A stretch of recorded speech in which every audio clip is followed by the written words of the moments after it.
Hello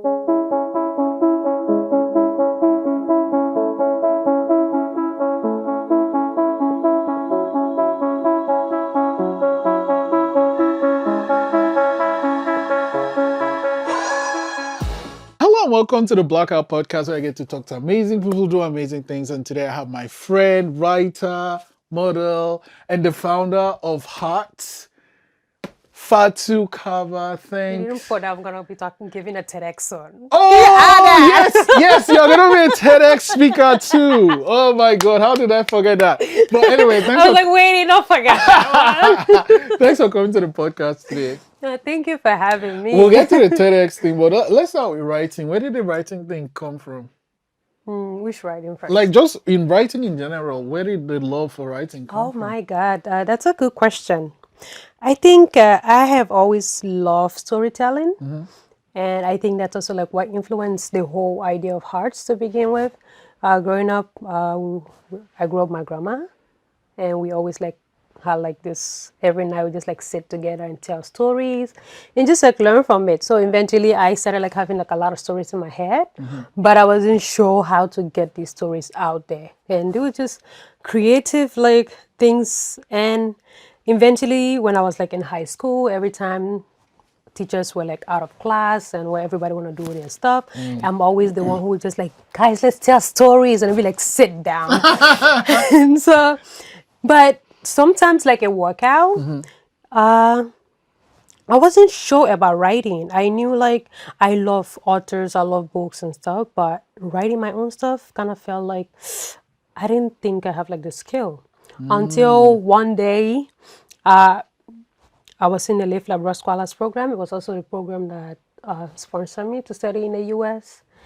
And there was a student who was like, you always have like the craziest ideas. Why don't you just like write them into like stories? I'm just like, and I was like, I would want to, but I don't think I have the skills to do it. And he was like, why? I'm like, because most of the time I have ideas, but by the time I'm ready to like want to do something, I already forgot. And he was like, let's see about that. So come my birthday, he bought me a book, journal, and he said, this is my gift to you.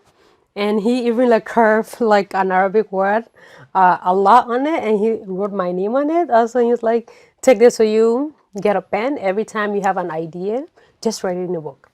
So it was like this size. It was really small. I still have it. Just write it so that when you come back to it, you still have the idea. And through that, Mufti Menk, he was an Islamic scholar. I don't know if you've heard about Muslim man, but he's an Islamic scholar. He was coming to Liberia. He's one of the world's, I don't know, I won't say number one, but at least top 10 Islamic preachers. And so I had like an idea about writing a poem. So I wrote the poem, and the same friend edited the poem, and I actually presented it to Mufti Menk as a gift. It was my first writing. Wow. And a few people read it and they really loved it. It's called Islam, the Perfect Being. Sorry, say again. Islam, the Perfect Being. Okay. So has seen Islam has a religion. It's not problematic, but Muslims are problematic. Oh, I see what you mean. So like, How old are you when you write stuff like that? Holy shit, that's like what? You know, you have to be like 50. Like you have to be like how do you even get to that realization? I don't know. Because you said you were in high school, right? no, when I just graduated high school. Yeah, like It was 2017, 18, I think. holy smokes, man. That's like okay. But I actually later even presented that poem when I was in college to one of our like, I don't know, religious like something. But it was basically about how the behaviors of Muslims make Islam to be very bad. And the way the media also portray Islam is different from what we are actually told or we actually are as Muslims. Example is like when I was growing up, right? I grew up in a very traditional African family that put religion and culture together, and sometimes it gets like very mixed. You don't know what's in between. So they used to tell us, as a woman, you only need to learn 5 chapters from the Quran out of 114 chapters, because you only need to know how to pray, nothing else matters. And I don't know. I've always been very vocal. So in high school, I was also doing debate and things. And I did like a lot of research because I went to a Muslim high school. So most of the time we like did research and things. And the things I saw in my research and the things I was like being told were very different. Yeah. So it started like bringing a lot of questions that even though I didn't know all the Arabic verses, but I started to read the translation of the Quran on my own. So even if I can read all the Arabic, I still went to read the English translations Right. to understand the Quran for myself than what people tell me. And that was also through my own research that I started to decide I want to wear. I wasn't always wearing hijab. I decided I wanted to wear hijab. So just doing research here and there, and yeah, just eventually I see like a lot of disparity in the way we are taught, especially as girls. And so after like I wrote that poem, I started to like write other blogs and things. And mostly my writings are about things I see. Sometimes they are not my own experience, but they are usually, I like to say, creative fiction, because even though they are non-fiction, I don't want to pull labels to it like, hey, this is Israel's story, but this is a story I saw. And so sometimes my writings have like dark undertone. I don't know if you've noticed it, but it's just like the things I see and I just like write about them, because sometimes people don't want to talk about it. People feel very uncomfortable. I mean, I mean, because yeah, I've read some of your stories, and I'm like, they're so deep, and you know, I'm like, What's where you is, thinking? yeah, like where's all this depth from? Like, kind of just read about like like cake and like, but so where's all this depth from? Like, because like your writing has this, it's like it's deep, deep, deep. Like why do you feel your writing has that depth to it? I don't know. I think it's because it's for me it's reality. Like even if they don't like I said, point to a particular person, there are some things I've said. There are like even Crippled Affection. You read like the original draft. It's based on things I have seen and the kind of transitions people go through. And sometimes like we see these things, right? But not a lot of people sometimes think it's so common that they don't like they don't to like validate it when they should be validated. So for me it's, yeah, we see it, but are we really having conversations about it? Right, right, right, So right. yeah, that's just like how my writing just like go. Hey, it's so deep. Okay, so how did you say you got a scholarship from this school to study in the US? What did you decide to study, and how did you even get the scholarship? Okay, so when I was graduating high school, let me go back a little bit. So, like I said, I was born in a very traditional African family. My mom got married at the age of 13, What? and I think my dad was in like his 30 to 40 something. Okay. Yeah, I know. Yeah.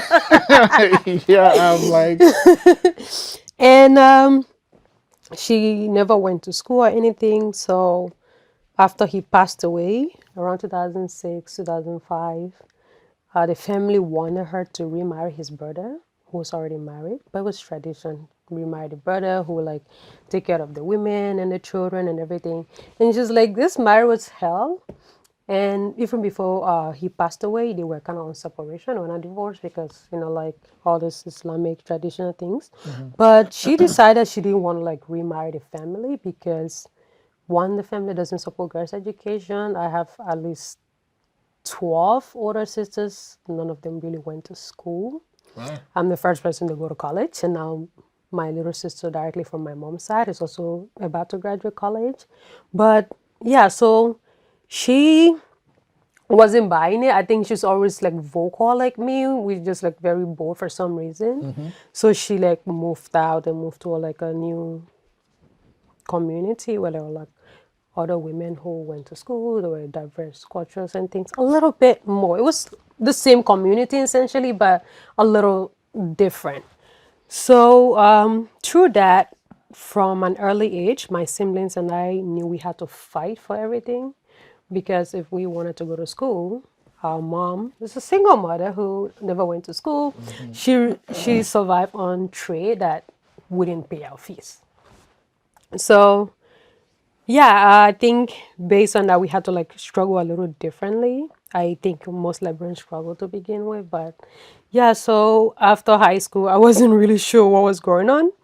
I wasn't sure if I was going to go to college, but I know I wanted to go to college, and for some reason, so it was kind of like, you know, and a friend saw, I think, Smart Liberia. It's a local organization back in Liberia, and they started like this project called Live Labor Scholars Program, where they select like,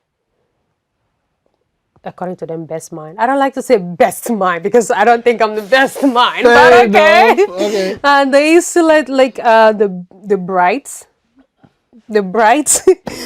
students and go through this 1 year rigorous training, a lot of like SAT studies, writing, applying to college, and then help you apply to college. Oh. So by that time, I also just came from Ghana from a conference called the Year of Young African Scholars Program. It was also around similar conference. Okay. So I think that kind of like built my portfolio a little bit, and I was able to like get into the program. And I didn't know I was gonna get accepted because honestly speaking, right? That program, that's why I say luck is important, okay? Because that program, when they called me, my friend saw the link and you're like, I think you do a great job applying. And I just like, okay. And we just like apply. I wasn't thinking too much about it. And then I got called like, hey, you've been selected for the next process. You have to come in person for an aptitude test. I just like, English and math. I don't know math. Like, bye. But anyways, when I got there, I felt very intimidated. I don't know if I've said this out loud, but I felt very intimidated because some of the students there were like the valedictorian of my high school class. There were students who had like really good grades or like valedictorian of their high schools. And so it was just like, I feel very, very intimidated. But we did the test. And I was just like, my friend asked me, what do you think? I'm like, forget it. I don't think I got it. Surprisingly, they called me and they're like, you have been promoted to an interview stage. Holy shit. And I just like, okay. And before the interview, I know like during the exam, they were like, we're going to have interview if you're successful. So make sure you are not talking to anybody because everybody's competing for a spot. And I think we're about 60 something. And we Holy were shit. competing for a spot of 12 or something. So it was, Wait. There were 60 of you, I think 60 or more. and then only 12. Holy shit. Yeah. So it was very, very competitive. Yeah. It was basically the whole country. Yeah, so I don't know how much, but I know it was a lot of students that were competing. And my high school is a good high school, but there were some high schools that, so it was kind of like, and during that like aptitude test, I was just like, are we really gonna do interview? I'm really nervous. I don't want to do interview. And so they were like, you'll be fine. You talk a lot already. So I passed the aptitude test. I wasn't expecting that. Up to now, I don't think I was expecting. That's why, like now, I'm just like, if I don't get it, I don't get it. But anyways, I did the interview. I wasn't expecting the interview. I just knew that I had to like talk a lot, and I talk a lot. So they called me again. Are like, hey, you've been like successful. Sending you a document. Wow. You're into the program. Holy smokes. So that's how I got into the Live Labor Scholars Program. And we did like SATs, and it was a very rough program. It was a very rough program, but it was also one of like the most impactful program because we did like rigorous training, read books and things that up to now I still go back to and I still read them. Like one of the books I actually got introduced to was it's The Outliers. I don't know if you've heard about The Outliers. Didn't they make it? No, I'm thinking of something else, but okay, yeah, go Yeah, ahead. I think Malcolm Gladwell. But it's Right. Okay. Yeah. Yeah. There we yeah, go. it's about how environment and opportunity create success. So the environment you are in, the right time, the right resources, the right community is what make you, and nobody succeed on their own. But it was like a very, very good book. And that book also coupled with I don't know if you've seen the movie Pay It Forward. It's a really good movie where it talk about how if you need help, I help you. The idea is not for you to pay me back, but for you to like give someone else. I'm not sure I've seen it, but okay. He was really good. So I learned about all of these things, and they became like a very big part of my inspiration about the things I want to do too. So I got accepted to college. I wasn't sure because honestly, I was like not sure I was gonna even go to college. And they also like work with some of the sponsors, like Sophie Tucker Foundation. I don't know if you've heard about Sophie, but yeah, Shea Moisture. Like I think it was one of a Liberian American billionaire, kind of like. Okay. Yeah. So they help like with the our funding. tuitions, Yeah. and we were able to like go to college. That's how I left Africa. Now, so, which city did you go to in the U.S.? I went to Indiana, Oh, not okay. Manchester, Indiana, and I went to Manchester. How was that University. experience? How many years were you there for? I did my undergrad for 3 years. Oh, wow. I What did you study? peace studies and conflict resolution. Why did you decide to study that?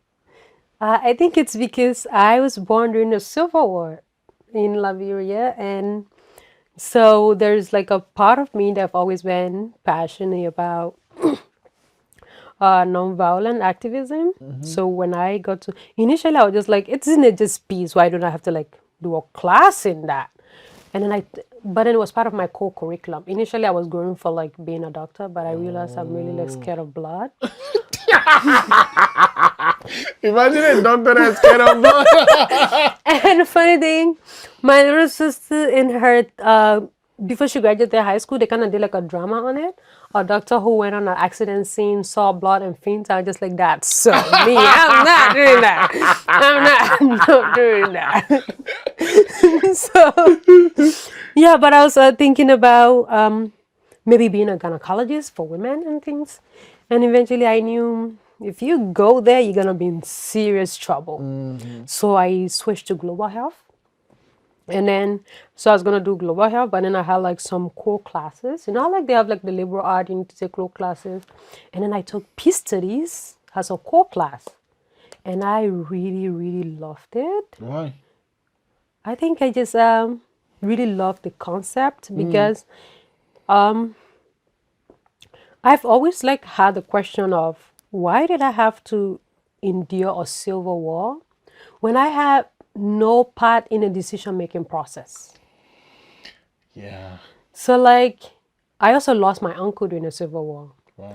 So it's always been like a huge question for me. Why do I have to like deal with it when it's not my fault? I have like no part in other people's power struggle. So when I got introduced to like the concept of non-violent struggles and things, Mahatma Gandhi, Mandela, I kind of like knew Mandela a little bit, but those kind of like helped me like better understand it. So I kind of like just fell in love with it. And I also felt like the course was a place where I have like very like strong ideas and I can like put them out and people like challenge it, and it was really good.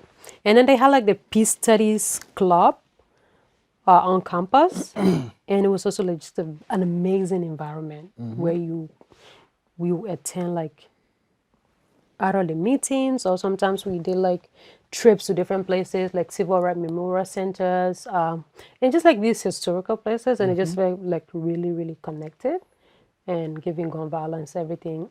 I feel like, well, I feel like this is where I belong. So, you study in the U.S. Why did you decide to move to Canada? Someone made a post and they said, success is not a place, it's a destination. Oh. And it just hit really hard. I've always liked Canada. Before leaving Liberia, I watched like a few Canadian movies, like Lost Girl. I'm gonna tell you about that later. But anyways, so I kind of had like a little bit of idea about Canada, but it I didn't know anything about. I didn't know anybody in Canada, how to get to Canada, anything. And then I got an opportunity to the U.S. and U.S. and Liberia had like a very good relationship because of colonial history, so it was easy. So when I was about to graduate college, there was like a lot of like issues because you work on campus. Two, you can only work for 20 hours. A week? Yeah. And usually that's minimum wage. And the minimum wage like from my campus is like 7.5. Okay. And after college, you apply through OPT, which is like a postgraduate work permit. And it only gives you 1 year. Oh. Only 1 year OPT. And in that 1 year, you have 90 days to get a job or to leave. If we get what? Yeah, you pay all that money. You like pay double. Right. But the problem is you are also not sure if you're gonna get the work permit. So it's also like a lottery of applying for the work permit, and if you are not accepted, you also have to like leave immediately. If you get accepted, you still have like only 90 days to get a job. And most of the time, employers are like very not sure if they want to hire you with just like a 1 year work permit, since it's costly. There's like a lot of things that go into it. So it becomes like a lot of like haggle for international students. You either apply for asylum to change status or you getting married.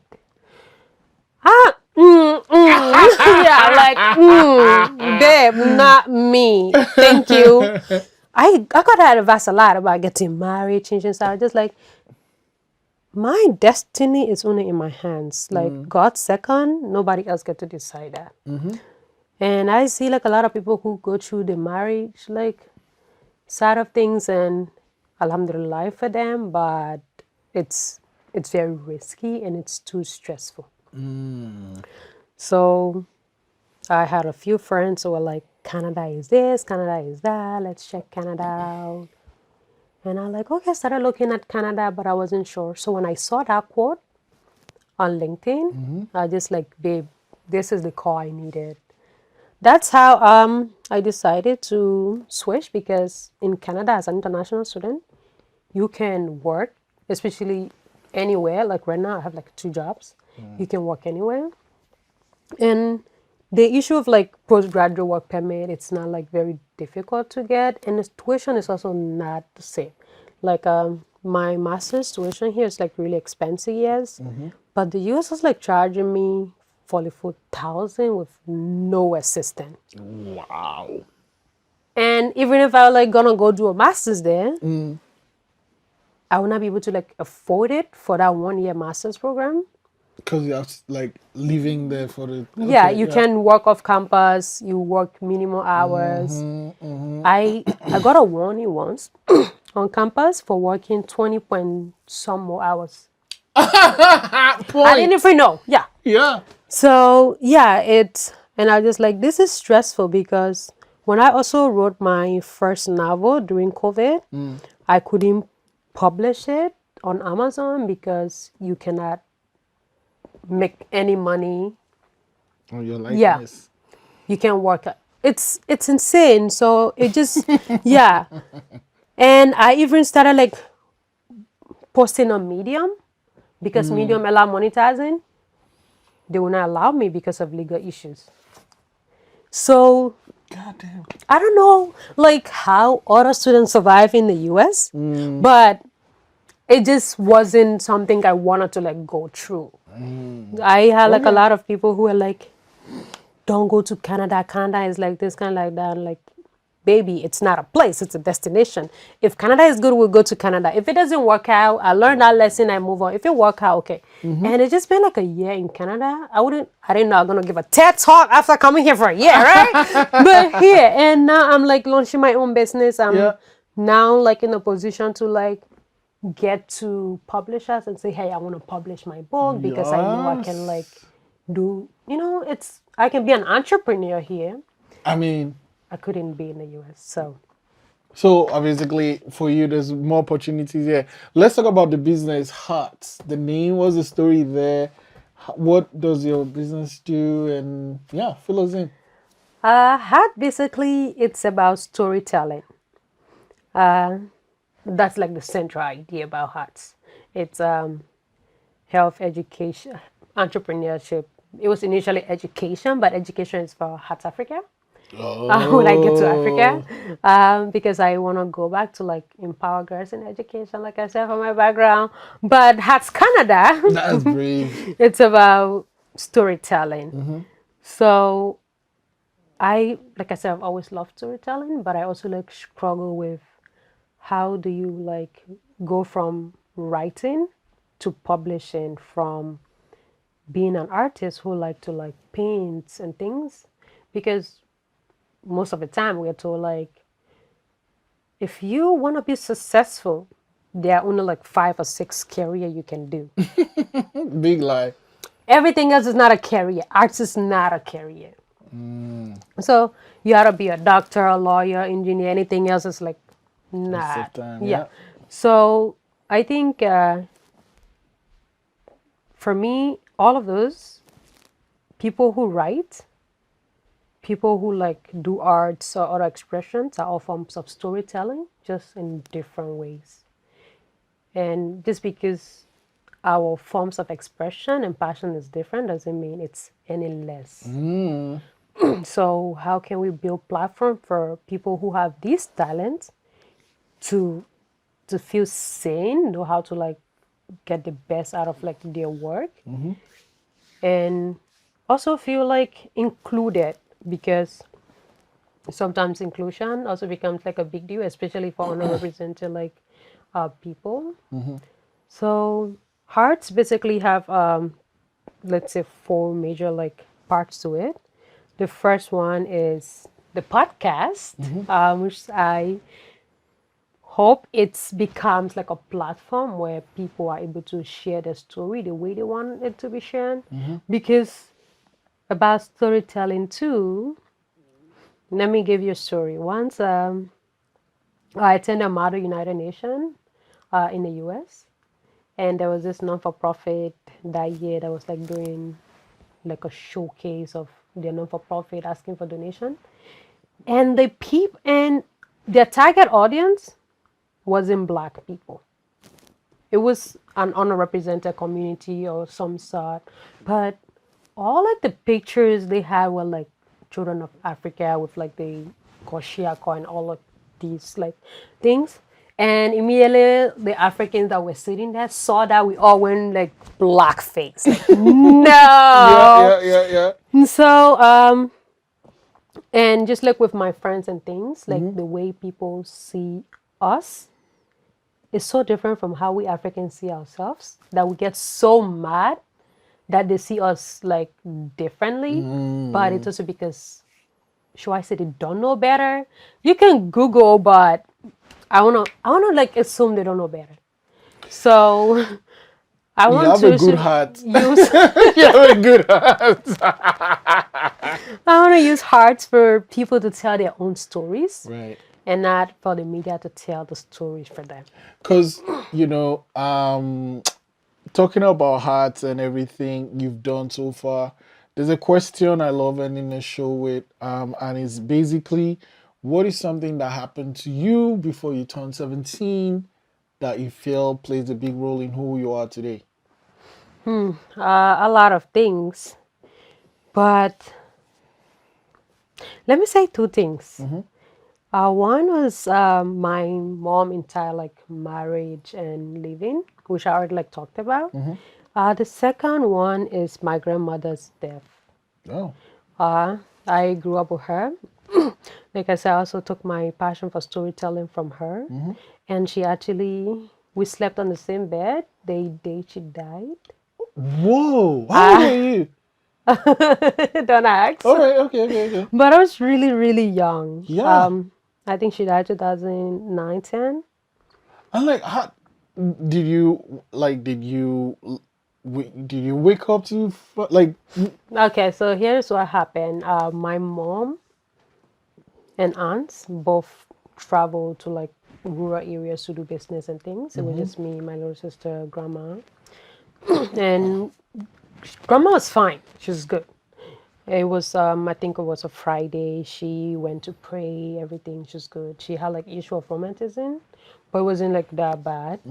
So that day she just like was walking and tried to like climb down the stairs, and she just like fell and she broke her leg. And we called my mom and everything, and I was like, the person taking care of her because my little sister was really young. So 1 week after she fell, she passed away. It was, I know it's God time, it was totally unexpected because it was just like a leg injury. And so I was with her like that whole time. It was during the Ramadan. We slept in the same bed. The next morning, she was like talking a lot. She kept like asking me questions. Nimse massage me, and I just like, I'm so tired. I just came from the mosque. Can I just rest? And I regret that, right? But you know, like then I was just like, why is she like this? I'm so tired. It's after Fajr. I just want to sleep. And eventually, my What mom was Fajr? like for the 5 a.m. prayer. Oh, okay. So after like we finished like eating in the morning and then pray. Right, and that Now I want to go kicks back to off. bed, and Yeah. she was like massage me, like just like chat with me and everything. But I was really tired. I just like, can I not do this? But anyways, so she kept me up. I didn't go back to bed. And so I was kind of sulking, and then my mom came in, and she was like, "It's already early. Just wake up now." So like, and about an hour or two afterwards, grandma condition flared up, and they got a doctor, but she was already dead. Wow. So Thanks for sharing that, and my condolences. I know it's a while ago, but just I can't even imagine it. Like I can't even imagine it. oh, let me add one more thing. Okay, Oh, let me okay. add one more thing to that. All right. I Okay. think it was also about grandma's passing, and I think it made me believe that people actually see their death. Oh. This is me, but the day she fell and broke her leg, that very day, because you know, like Muslim, we have like a very tradition of bathing the body. Yeah, when a person died, we like wash the body. Okay. Someone wash the body and dress the body for burial. My grandma was the head of the mosque, the women for our Right. place, and she was the one who usually like wash the bodies and stuff.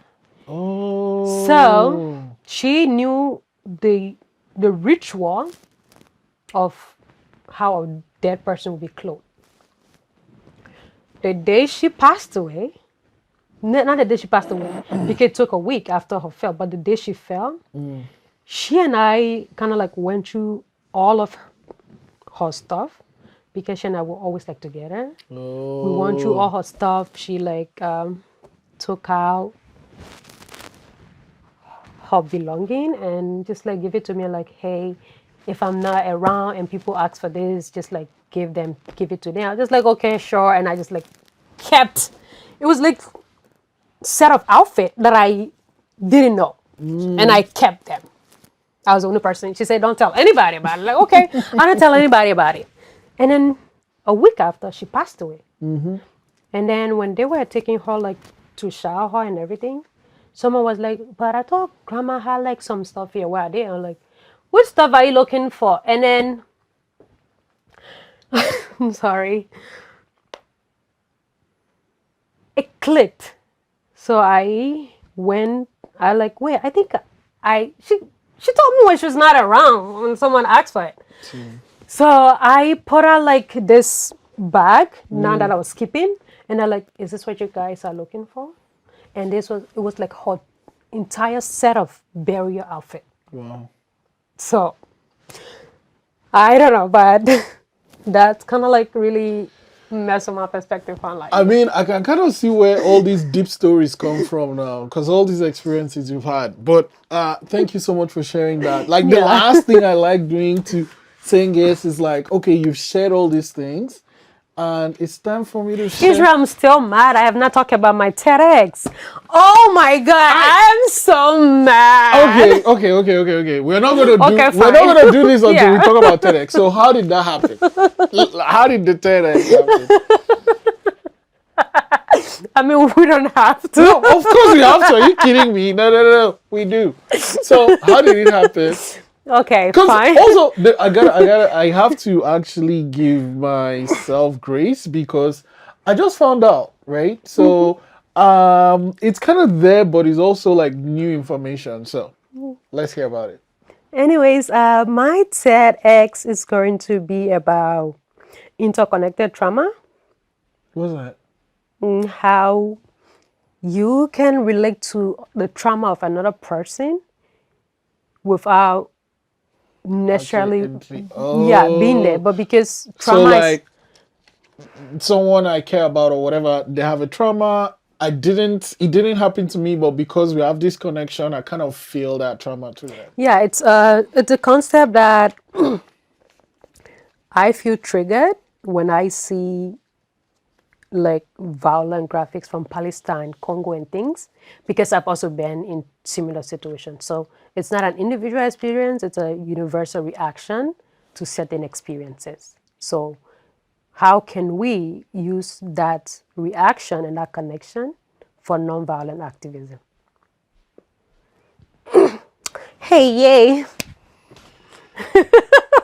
Can you see what I say? You never do easy things. Like, you could have just talked about writing but no, I'm gonna talk about I always felt like I wasn't sure if I was ever gonna give a TED talk or TEDx, but I knew that if I was ever going to, it was gonna be about nonviolence. It was either gonna be on nonviolence or women empowerment. I knew it was just gonna be those two things. but this is not any of those things though. It's about nonviolence, trauma and nonviolence, because the idea is it's violence that often inform trauma. It's the negative experiences that informs the trauma. So if we have to like have conversations about trauma, we also be having conversation about what led to this trauma. So yeah. So when the TED Talk happens, I need to see a link, and I'm going to add it to this podcast. And I'm kind of curious how you're going to do that. But okay, so can I do this now? Yes. Okay, cool. So here you go.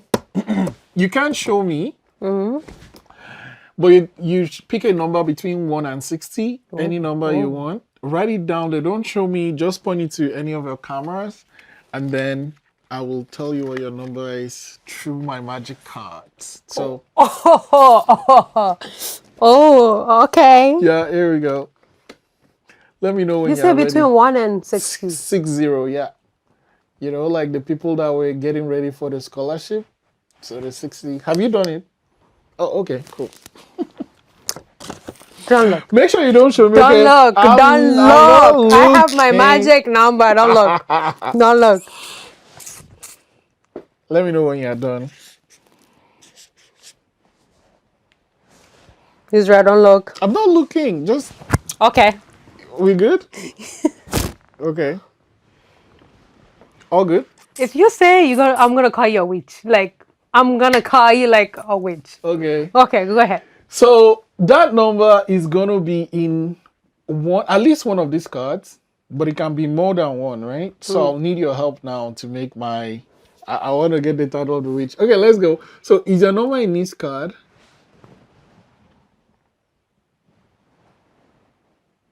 Okay. Is it in this one? Oh wow. Okay. Is it in this one? Okay. Is in this one? Is in this one? Okay. In this one? Is it here too? Okay. Okay. So I know your number. Are you ready to get your? I'm about to be given the title of the. No. I'm not. I don't want. If I get your number, I don't want to be called a witch. I want to be called A wizard. No. I want to be called a fortune teller. Okay. Yeah, I want That to be called a works. fortune teller. So, are you ready? 23. Oh my god! Oh my god! No, where, how? I'm a fortune teller, I told you. Oh my god! I'm done. I'm so done. Okay, Fatu, it's always great to talk to you. Thanks for sharing so much about yourself. Thanks for coming to the podcast today. And I can't wait for the launching of Heartfelt and all the awesome things you do. Oh, and good luck on your TEDx talk.